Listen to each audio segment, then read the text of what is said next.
Olá, sou a professora Miriam Cruz de Biasi, doutora em Educação pela Unesc, professora do Centro Universitário Barriga Verde, Unibave, e junto com o professor Dr. Rafael Rodrigo Miller, docente e pesquisador do PPGE da Unesc, elaboramos o artigo Formação da Subjetividade Neoliberal, o empreendedor de ensino novo ensino médio, publicado pela revista Educação e Formação. O estudo teve como fonte de financiamento o edital do Fundação de Amparo à Pesquisa de Santa Catarina, a FAPESC. Então, no texto, nós apresentamos alguns movimentos de influência empresarial e reformas educacionais, especialmente focadas no ensino médio. Então, é um cenário que tem exigido uma reorganização que articule as finalidades educativas com o novo mundo do trabalho e uma necessidade de subjetividade neoliberal, formando um eu empreendedor. Então, é uma investigação que tem como ponto de referência a obra Nova Razão de Mundo, de Dardot e Laval, especialmente em relação à ideia defendida pelos autores, no sentido de que o neoliberalismo ele é, antes de tudo, um modo de compreender o mundo a partir da generalização da concorrência como uma norma de conduta e a empresa como um modelo de subjetivação. Com isso, nós elegemos como objeto empírico de análise 5 documentos orientadores da ação educativa no ensino médio, 2 relatórios do Banco Mundial em relação ao mundo do trabalho, um deles o relatório sobre competências e empregos para a juventude, de 2018, e o relatório de capital humano brasileiro, publicado em 2022, e 3 documentos nacionais, a BNCC do Ensino Médio, de 2018, o documento do Currículo Base do Território Catarinense do Ensino Médio, então o caderno 1 sobre as disposições gerais, de 2021,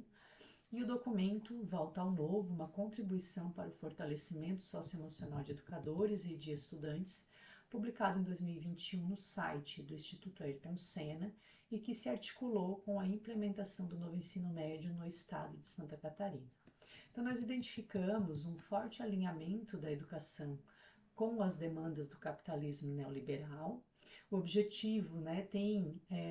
moldar um novo perfil de trabalhador, então um empreendedor de si, que tem competências técnicas, porém ele precisa adquirir principalmente as competências socioemocionais para que possa lidar com a instabilidade e a precarização do trabalho, a exemplo da gig economy. Então isso reforça a centralidade de incertezas e de responsabilidade individual que o sistema educacional acaba impondo ao jovem. É uma necessidade de introjetar um perfil de trabalhador em que o único responsável pela sua performance, flexibilidade e uma certa capacidade de manter-se empregável, mesmo em um cenário de condições de trabalho cada vez mais adversas e cada vez mais precarizadas. Nós identificamos, por exemplo, em Santa Catarina,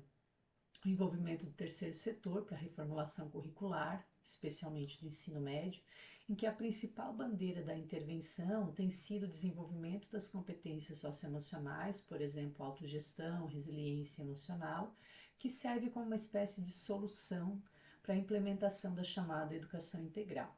Então, em Santa Catarina, o documento tenta fazer uma simbiose forçada e acrítica entre a BNCC, fundamentada, a gente sabe, nas competências socioemocionais, e a perspectiva sociocultural, histórico-cultural,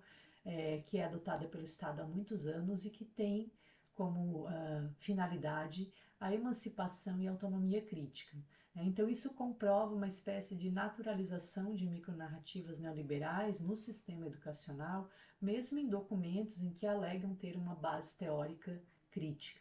Então, é uma formação direcionada para que o estudante se veja como o único responsável pelo seu sucesso e felicidade, mediado aí por atitudes empreendedoras, e modelando o jovem para que ele possa ser autogestor, capaz de lidar com incertezas e precarizações do mundo do trabalho. Então, por sua vez, isso também vai requerer uma reconfiguração do perfil do professor, que é demandado, por exemplo, a desenvolver flexibilidade, resiliência e uma série de outras condições para que ele possa atuar como um professor empreendedor e se dedicar à formação deste sujeito, desse eu empreendedor, na figura dos jovens da nossa sociedade. Então, portanto, para saber mais sobre a nossa pesquisa, acesse o artigo na íntegra que está disponível no site da revista Educação e Formação e ele está publicado em português e também em inglês. Boa leitura!